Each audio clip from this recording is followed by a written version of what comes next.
next part of this book, and we are starting from Castor. The times of the kingdom of the Medes continued 269 years. Thus, from the beginning of the reign of Abacus, who was the first king of Media, to Aliatus, whom Cyrus dethroned when he transferred the empire to Persia. Okay, so that's a huge distinction right there, is we have like this medium dynasty that's from, I guess, from Abacus to Aliatus, and that Cyrus kind of like stamped them over when he started conquering all these areas. And it looks like this is the king's line, Astyaxus. Okay, so this is like very differently worded a lot of the time. I don't know why. The kingdom of the Medes therefore continued 269 years, from the 15th of the year of Oseas, king of Judah, that is 53 years before the first Olympiad, and it ended in the 54th Olympiad, and the 308th year, in the reign of Astyages, whom Cyrus the Persian dethroned in the 54th Olympiad. But wasn't this book saying that like Cyrus is like the grandson of Astyages? Isn't that what they were saying in the other book? And then that was also to be like I don't know which one. One of the Nebuchos. Okay, so this is the canon of the kings of Thebes, and this is from Eratosthenes. So I think Thebes is one of the archipelagos of Greece, right? Or is that? Oh wait, I think that might be in Egypt. Because it looks like Menes is talked about here. The first who reigned was Menes the Thebanite, the Theban, which is by interpretation Dionysus. No, Dionysius. He reigned 62 years. The second of the Theban kings reigned Athothes, the son of Menes, 59 years. He is called by interpretation Hermogenes.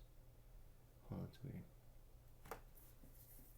The third Theban Egyptian king was Athothes, of the same name, 32 years. The fourth of the Theban kings was Diabius, the son of Athothes, 19 years. By interpretation, he is called Philoterus. The fifth of the Theban kings was Pemphos, the son of Athothes, who... Oh, it looks like this is like a split of that other one, so it looks like it has the... Oh, no, wait. Well, they just dropped off the page right here. I don't know why they don't do that. The sixth of the Theban Egyptian kings was Toga. Wait, hold on. Let me scroll up real quick. What page is this? 84, 85. I don't understand. It just like drops off the sentence right here. The son of Athothes who, and then it just starts right here. The sixth king. Okay, so Teogaramachus Momchiri, the Memphite, who was called a man redundant in his members, 79 years. The seventh of the Theban Egyptian kings, Stochus, his son, who was Ares the Senseless, reigned 6 years. The eighth of the Theban Egyptian kings, Gosormes, who is called Etesipantus, reigned 30 years. The ninth of the Theban Egyptian kings, Amaras, his son, who was called Heliodorus, 26 years. The 10th of the Theban Egyptian kings, Anoephus, which signifies a common son, reigned 20 years. The 11th of the Theban Egyptian kings, Sirius, which signifies the son of the cheek, but according to others, Abbastanus, reigned 18 years. The 12th of the Theban Egyptian kings reigned Canubus Generis, which is Chryses, the son of Chryses, 22 years. The 13th Theban Egyptian king reigned Rausis, which is Archicrator, 13 years. The 14th of the Theban kings reigned Byres, 10 years.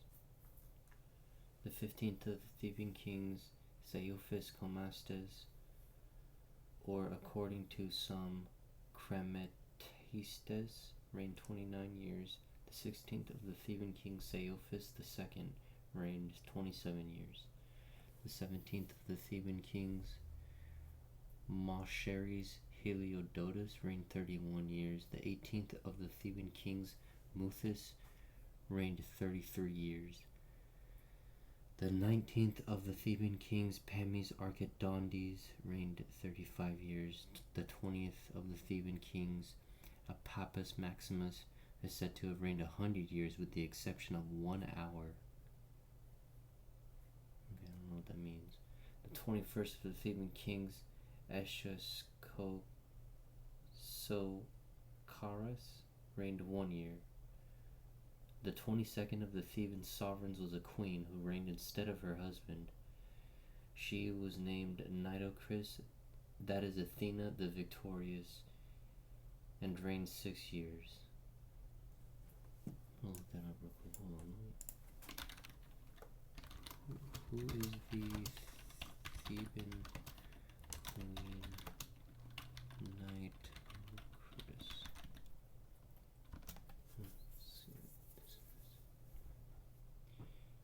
Let's see. It's a debated topic. So I don't really know if these. I'm pretty sure these Theban kings are all old dynasty or like the old king. Oh, okay, it says right here. This version of Nitocris is one of the famous recounted by the Greek historian Herodotus and the Egyptian priest Manetho. They place her at the very end of the 6th dynasty, a time of turmoil and decline for the Old Kingdom. Okay. Let's see. This account, while dramatic, lacks corroboration in contemporary Egyptian inscriptions or monuments. For a long time, scholars believed her name appeared on a fragment of the Turin king list, but later microscopic analysis by Egyptologist Kim Rielt showed this was likely a misreading of the male king's name, Nayet-Kerti Sipta. However, some modern scholars still argue that a female ruler named Nitikret, the Egyptian name for Nitocris, did exist and should be considered the first queen regnant of Egypt. Okay. So, according to what oral traditions say, which is what these guys are saying, right? And then they wrote it down in Greek. It's saying that the first queen of Egypt was in the Old Kingdom in the 6th dynasty. So there's like the Old Kingdom, the Middle Kingdom, and the New Kingdom. And the Old Kingdom is like, I guess, all the pyramid stuff, and Abydos, which is like a really, really important structure. I think that's in kind of in the middle of Egypt. Heliopolis. I think those are the same cities actually. And then there's also the Upper Egypt, which is Sudan, which I think is really all the older stuff of Egypt. And it's all like old dynasty as well, and a lot of pre-dynastic stuff actually out there. So I guess this was like a time when, like, I guess they were like transitioning from the old to the Middle Kingdom when she ruled, which is really interesting, honestly. It looks like there's only oral accounts of her based on what we've just looked at with the AI. So the 23rd of the Theban kings, Myateris Amenodotus, reigned 22 years. The 24th of the Theban kings, Thiosimeres the Robust, who is called the Sun, reigned 12 years. The 25th of the Theban kings, Thenelus, which is the augmenter of the country's strength, reigned 8 years. The 26th of the Theban kings, Samphrocrates, who is Hercules Harpocrates, reigned 18 years. The 27th of the Theban kings, Chuthertarus the tyrant, reigned 7 years.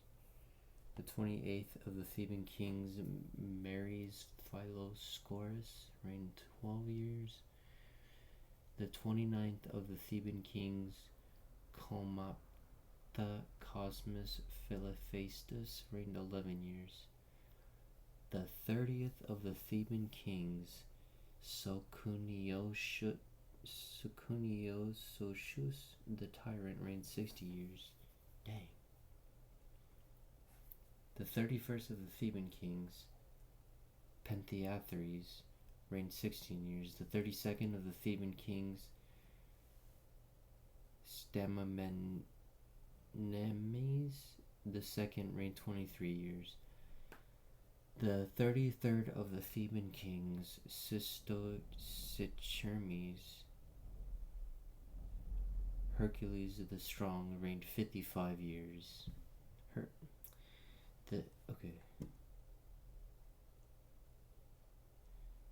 The 34th of the Theban kings, Maris, reigned 43 years.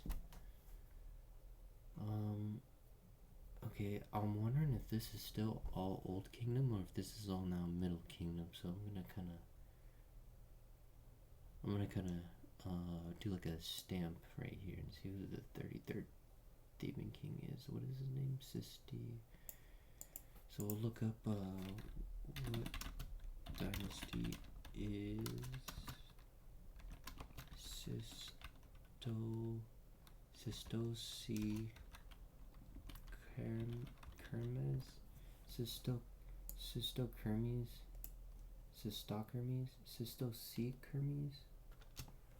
What dynasty is Sistocychermes from? Okay, let's see what it knows.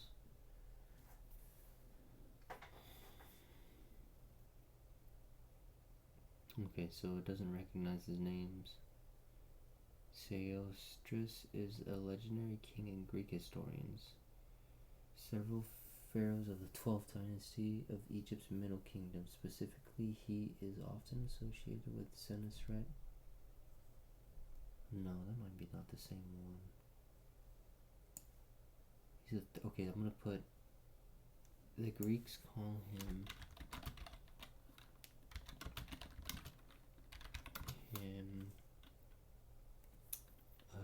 Hercules the Strong, and according to, I think, from Castor, I'll just say,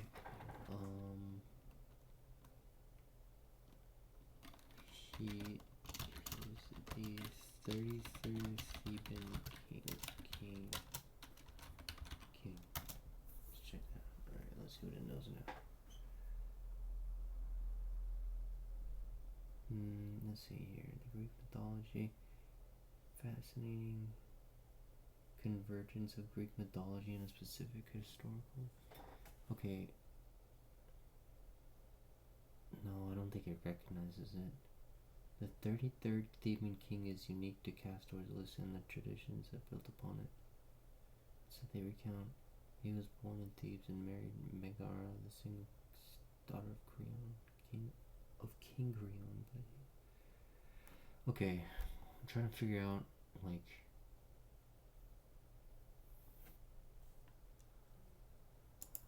if it knows the 33rd Theban king. So who is the Theban king?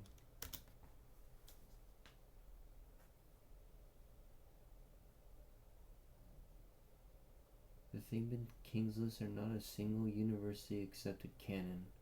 Collection of different accounts from. Okay, so yeah, I think we're gonna get into that more in this book. I just want to know, like, where we can like stamp some of these kings at that we're looking at right now, real quick. But it doesn't look like. why is it saying Hercules? It doesn't make any sense.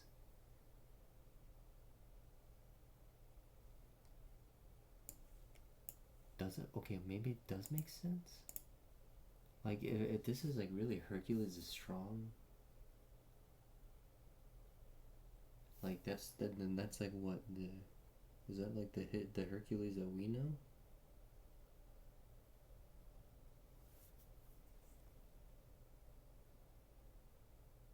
And he's the 33rd Theban king, but like, see, like I gotta get like another stamp. So the 34th of the Theban kings, Maris, reigned 43 years. I feel like maybe it'll know because it's such a long period for Maris. Maybe it'll know. Maybe it'll know who Maris is. Is Maris an accepted king of Egypt? It looks like he reigned 43 years, which would have been picked up by other contemporary historians. Okay, let's see if it knows that.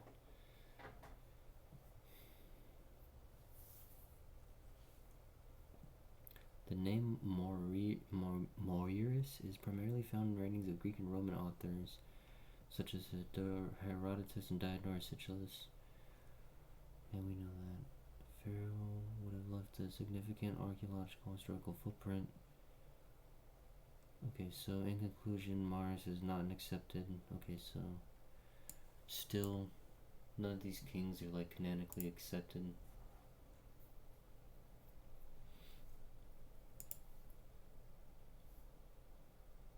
The 35th of the Theban king Siphoas, which is Hermes the son of Hephaestus, reigned 5 years. The 36th of the Theban kings, which is blanked out, reigned 14 years. The 37th of the Theban kings Pharon, which is Nilus, reigned 5 years. The 38th of the Theban kings Elephantius reigned 63 years. Okay, so it said the first king was Menes, and then it says it's the Thothis, right? And then it says something else, I forget. This is just so this is the old Egyptian chronicle. Among the Egyptians there is a certain tablet called the Old Chronicle, containing 30 dynasties and 113 descendants during the long period of 36,525 years.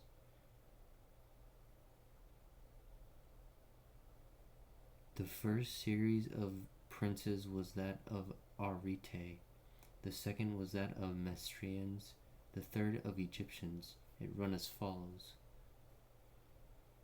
The reign of the gods. According to the Old Chronicle, to Hephaestus is assigned no time, as he is apparent both by night and day. Helios, the son of Hephaestus, reigned 3 myriads of years. Then Cronus and the other 12 divinities reigned 3,984. Okay, I'm gonna look at this footer really quick. I'm trying to see what it's referring to. Maybe this one right here. I think it's referring to this cross right here. This number is also mentioned by Jamblichus in connection with Egyptian history as the number of the Aramaic books, perhaps allowing a book to each year, all which Hermes wrote in 20,000 books, according to the account of Seleucus.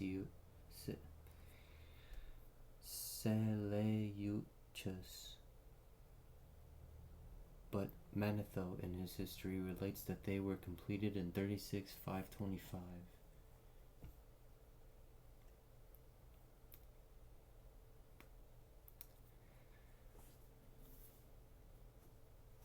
So we have the dynasties of the Assyrian kings going back, I think about like 425,000 years, right? So something that Zachariah Sitchin says is that it was in the Middle East, right, where these lands were first like landed, where these gods like first landed. That's why the oldest structures are there, and some of the most oldest written history, and why our science and astronomies come from the Middle East, is because of supposedly like these gods were here in these Middle Eastern lands first. And then after some eons, so after that period of like 425,000 years or whatever, ends up being like the point where like you have like this Younger Dryas period, which is like that flooding period, which seems to be like pretty much accepted in this day and age to be associated with some sort of like cataclysmic event that is like recorded in many cosmogonies, most importantly the Bible in the Old Testament. Furthermore, these accounts of the Egyptians are going back to 36,000 years, which seems to be like the farthest that they're going.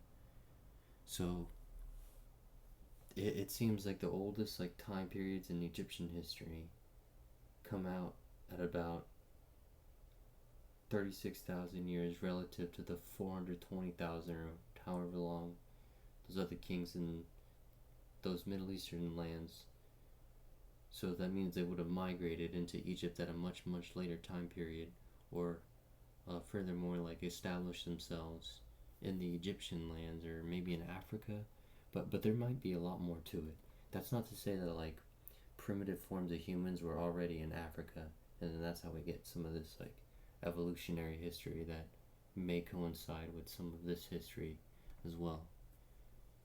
So you have like these gods migrating into the like African lands, but I think they would have done migrations into the African lands at a much earlier time period, because there's some really old gold mines in Africa, like very old structures. Likewise in near I think near Kimberley, which is where the caves are, the gold mines. There's this place called Adam's Calendar, and this place was said to be like an ancient structure having like over like 200,000 I guess what you would call like underground structures, or like tunneling using the stonework that's there in some sort of way. If you've ever seen Darren Kuyu, that's probably like a good like kind of like reference to use to kind of like imagine what I'm talking about. It's just like these underground dugout caves that are dug out with like the stone is dug out, not the actual like earth, silica, like dust. The actual stone has been pulled out, and there's a lot of this stuff over in South Africa, but it's not really disclosed or like very well known to the public. I honestly think like humans do not go to those areas at all. None of the early Christians, none of these like missionaries who to this day still go to these far out lands. I don't think they go over to these areas. In any case, I think when it's talking about these 36,000 years, I think it's talking about maybe something that has to do with, I would say maybe Lower Egypt and Upper Egypt as well. I'm not really too sure. I really need to do more research, but maybe this 36,000 years refers to like ruling over mankind, or doing this type of like a god kingship in the Egyptian lands at a much later period relative to the Assyrian kings, or the ancient Chaldaeans, Sumerians, whatever you want to call them. All those like pre-flood kings, right? So they would have come into Egypt, I'd say looks like about like 20,000 years before the flood, and would have started doing stuff in these lands similar to those lands, I guess. That's just my assumption.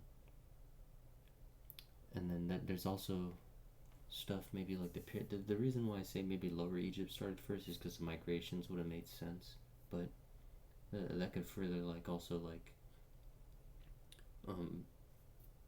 coincide with like the pyramids of Egypt, or the pyramids of Giza, being built at like a much later time period, much closer to this 36,000 years, rather than the historical agreement we have today. That's just my 2 cents on it. So after Cronus reigned, next in order are the demigods in number of 8, who reigned 217 years. After these are enumerated 15 generations of the Cynic cycle, which extend to 443 years. The 16th dynasty of the Tannites, 8 descents, which lasted 190 years. 17th Memphites, 4 in descent, 103 years. 18th Memphites, 14 in descent, 348 years. 19th Diospolites, 5 in descent, 194 years. 20th Diospolites, 8 in descent, 228 years. 21st Tannites, 6 in descent, 121 years. 22nd Tannites, 3 in descent, 48 years. 23rd Diospolites, 2 in descent, 19 years. 24 Cyades, 3 in descent, 44 years. 25th Ethiopians, 3 in descent, 44 years. 26 Memphites, 7 in descent, 177 years. 27th Persians, 5 in descent, 124 years. Okay, so I think when it starts with these,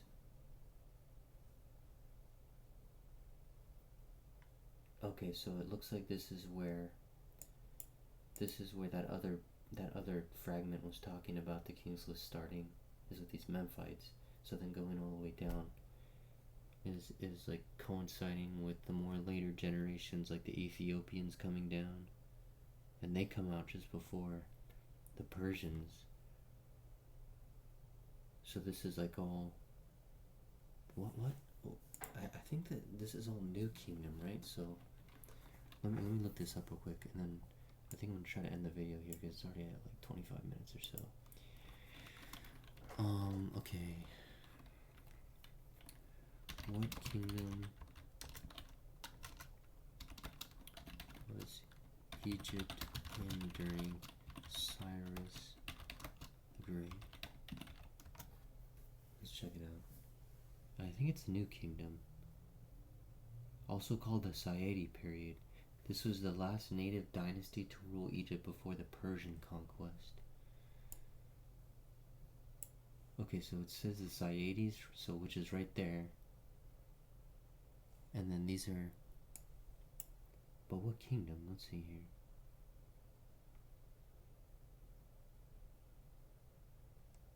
Oh, thanks for the video. Well, that's a very strange structure. Holy crap. Okay, well, anyways. Does it say it's like New Kingdom period, or is this all way later? I'm assuming. Is this the New Kingdom period? Right? No, the 26th dynasty is not part of the New Kingdom. Yeah, I figured so. Right? New Kingdom, oh dang, yeah, see, that was way further. So it's in the late period, right? The late period represents a final renaissance or resurgence of native Egyptian power before the conquest of the Persians and later Macedonians. Okay. So this, so I guess it like canonically we recognize like the Sayades dynasty, which is like a native dynasty of Egypt. But then it says the Ethiopians and the Memphites also are like in these dynasties as well, but they're not. They're just labeled under the Sayades. They're like the native groups, which is interesting. And then obviously here we get the Persians, and then it looks like there's like some rule with the Tannites, so some of the dynasties maybe come back. I don't know what this is. In all 30 dynasties, 36,525. Which number of years resolved and divided into its constituent parts, that is to say 25 times 1461 years, shows that it relates to the fabled periodical revolution of the zodiac among the Egyptians and Greeks. That is, its revolution from a particular point to the same again, which point is the first minute of the first degree of the equinoctial sign, of which they call the ram, as it is explained in the Genesis of Hermes and in the Cyranian books. Okay, so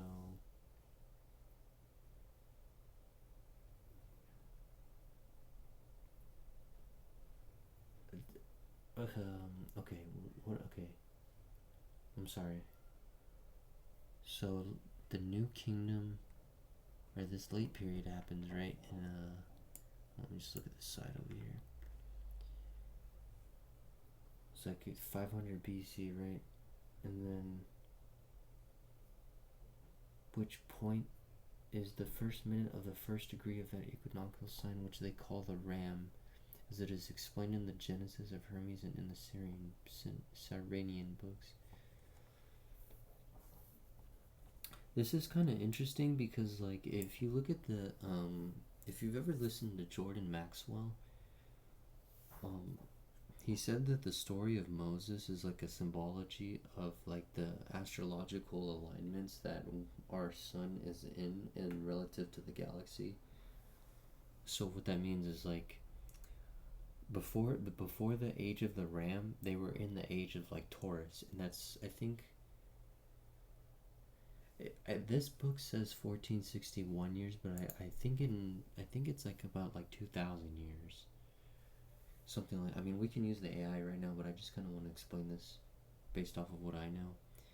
So when they start talking about the Exodus, right, and then they have like Moses like telling like some of the tribes, hey, you guys got to start worshiping the ram, not the golden calf, right? So that like is like they want to say it's like a symbology of like the era of Taurus, and then they use the ram's horn, right? When they blow the horn when they're marching into the lands of, I guess, the Middle East.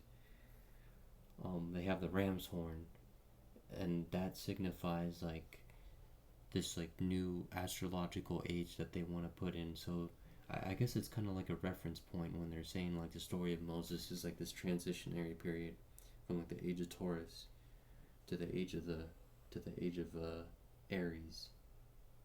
And then it goes Pisces, which is the fish, which, like, if you know, I remember going to Mexico City and they had a symbol of the fish over in one of these churches, and it's like a symbol of like Jesus and that whole he's the fisherman of mankind or something like that. And just, you know, some further symbology. But in any case, that those are supposed to denote like astrological ages, so to speak. And so this book actually is consistent with what it's saying, according to what these people, these Greeks who were in the Christian age saying, so to speak, and stuff like Herodotus and the classical age that were like collected by Westerners. So I think we'll end here and then start again from Castor on this page. And looking into, hopefully I can remember some of this stuff that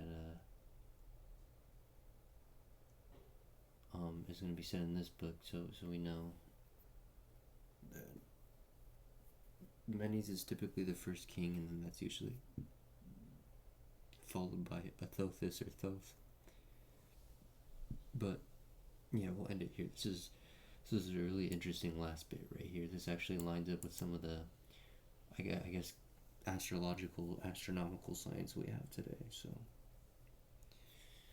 fascinating indeed.